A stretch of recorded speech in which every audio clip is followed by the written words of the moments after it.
So next we're going to sew the large square on the right hand side. So there's lots of different pieces here, but we want to sew one B8, B7 half square triangle and press the seam towards B8, and then one B8, B6 half square triangle and press the seams towards B6. So now these seams should butt together, if you can work out which way to put them out. So look at your grid.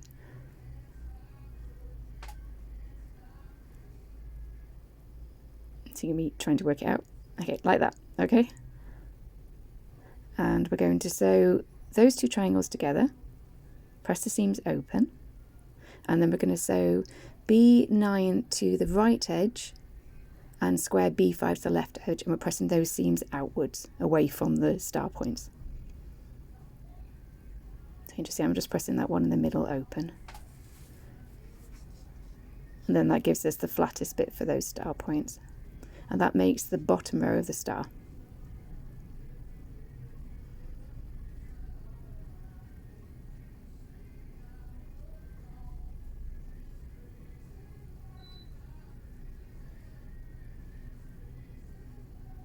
Okay, next we want another set of B7 and B8 half square triangle and B8, B6 half square triangle.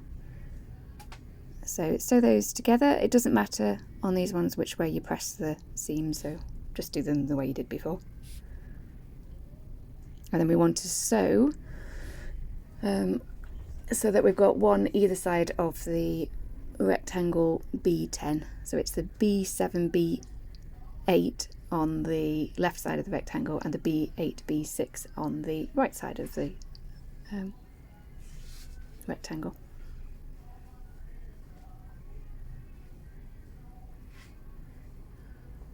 Sometimes you can see what I'm doing here is I'll just set the seam. So sometimes if you, before you press open the seam on a triangle, if you just give it a good press, sometimes that can help it not stretch as you're sewing it.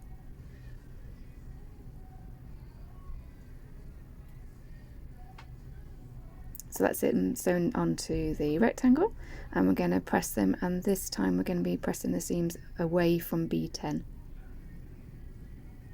Which is a little more awkward on the triangle points, but it's much easier when you do the stars like this without a seam in the centre of the, so you've got a big square as opposed to a rectangle.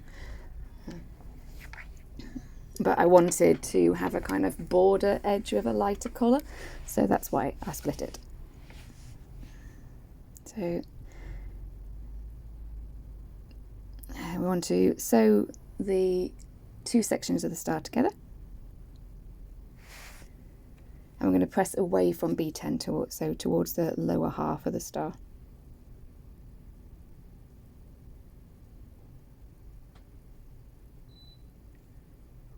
And do your best to get it as flat as you can. We will be doing some applique over it, so if everything's not perfect, we can hide it with a leaf or a flower.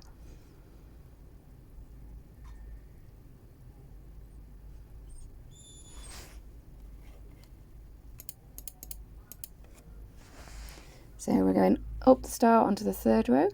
So we want a B12, B17 half square triangle and a B16, B17 half square triangle.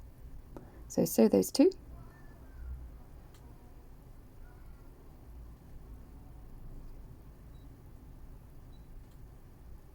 So here I'm just checking to make sure that we press the seam in the opposite direction of the star point it's going to be joining on, and then we'll be able to put the seams together.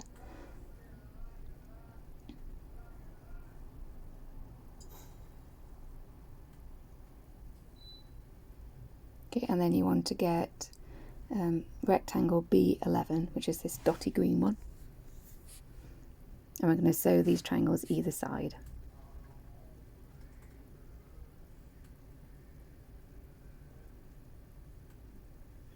This time we're going to be pressing the seams in towards B11, which then means that when we do this next row we can put the seams together nicely.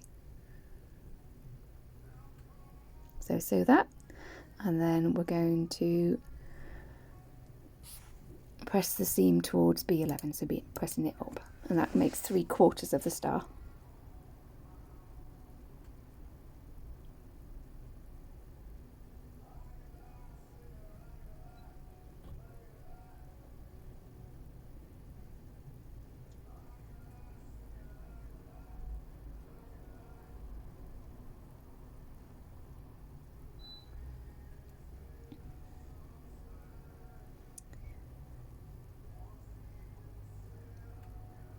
And for the top row, we've got 2 sets of B27, B13 half square triangles.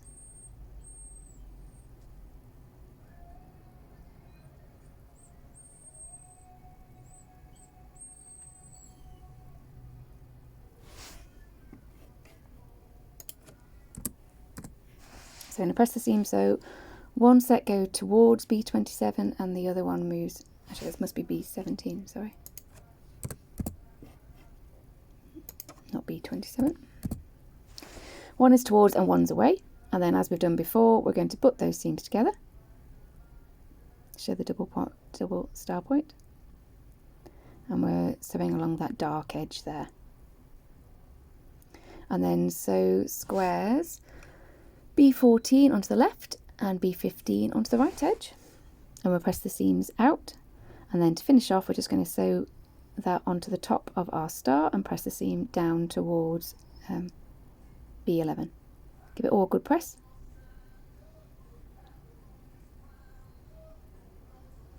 And then if you take the previous block, so the left hand side, we can now sew that onto the left edge of our star.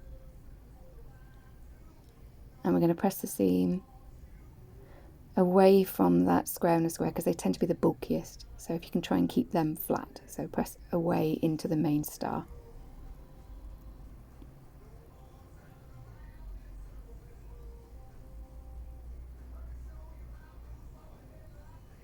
And that's the lower half of the block complete.